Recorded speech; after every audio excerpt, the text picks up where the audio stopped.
why you can't talk to the dead. My aunt was a con artist, and she learned from the best, her father. Grandpa never made it big out. He lived for the game. Staying under the radar was probably what made sure he didn't get caught, not once. He was so proud of that. Mom didn't take up the family business. She got a religion instead and married a tax accountant. It's so ironic that it sounds like a joke, but it's true. Dad was the best for helping out with math homework. Mom's more colorful relations were kept a figurative arm's length throughout my childhood. At least they'd corrupt me into following a more interesting life path. Aunt Cassie was the only one who could wiggle her way into my life. She was fully licensed as a psychologist, which made her a smidge more respectable. But Aunt Cassie used her ability to read a person in a whole different way. One probably did not intend by the university who issued her degree. Aunt Cassie was a bona fide sidekick. She had a shop and everything. Crystal herbs, candles, anything you needed to fill the mystical void in your life. Could it be for the healthy markup? At her little store, there was even a private room in the back that's used for readings and senses. Because both my folks worked, I would often get dropped off at the shop where I would help Aunt Cassie out with those little shows. Anything from messing with the lights to knocking on the walls, playing with the thermostat. My idea, and it was effective one. Customers came in to get the chills down their spines, didn't they? Why not prove? Cassie helped me become a skeptic, and I am today. Showed me all of behind the scenes sleight of hand stuff.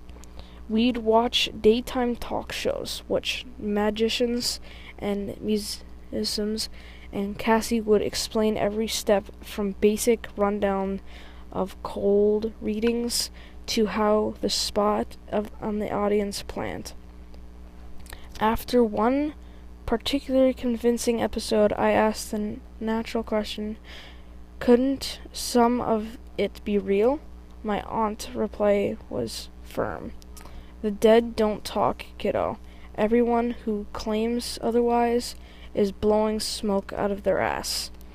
It was her conversation more than anything that made her believe her. That was only one Clint. I ever saw my aunt refuse.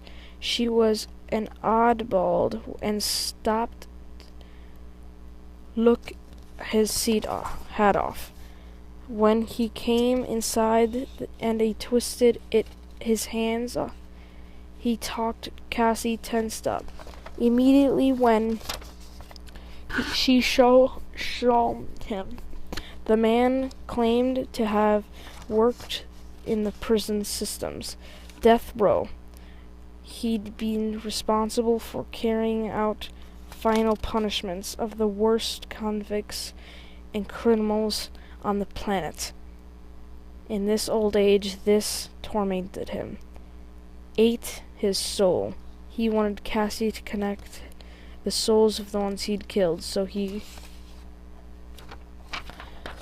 could apologize and beg forgiveness for he joined them. My aunt threw the most epic fit I'd ever seen. Her so mad, she rolled and threw things, shouting for him to shut up and get out. I hid under the counter as my hands over the ears until he left. Later, I thought her reaction was one out of fear because the man's job, an executor, has to be a con artist. Worst fear. Eventually, I found out I wanted to put on a magic show for my folks. And stupidly thought I'd do a medium bit where I pretended to talk to Grandpa for Mom since she missed him so much. Huge mistake. Mom freaked the hell out and banned me from seeing her sister ever again. I had left some textbooks on the top, though. I'd got to run and grab them. Well, Mom firmed them a car outside. Aunt Cassie didn't even have to ask.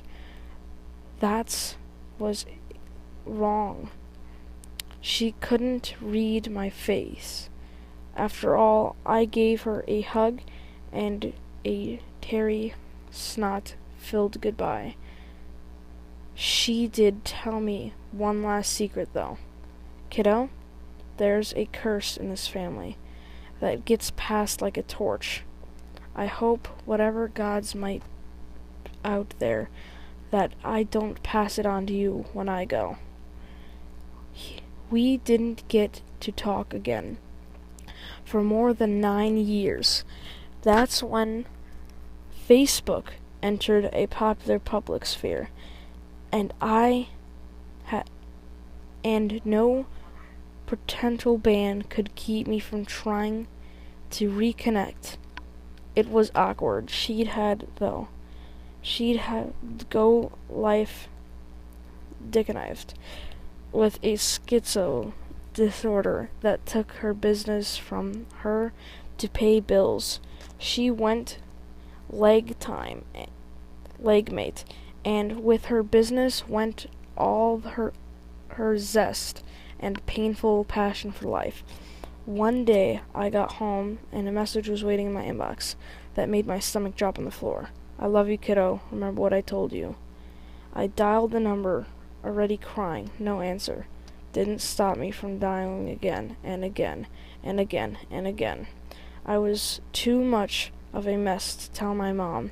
The police that for the next day, car accident, a drunk driver. The funeral was a blur. The relatives I've never seen in the flash-packed church. I sat between my parents in the front row and racked my brain trying to figure out what was my aunt wanted me to remember. We followed erase a century in dead silence. The priest did last little speeches.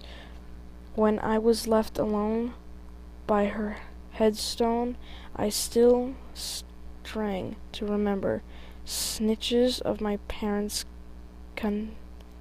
conversations folded out in my own attended brain.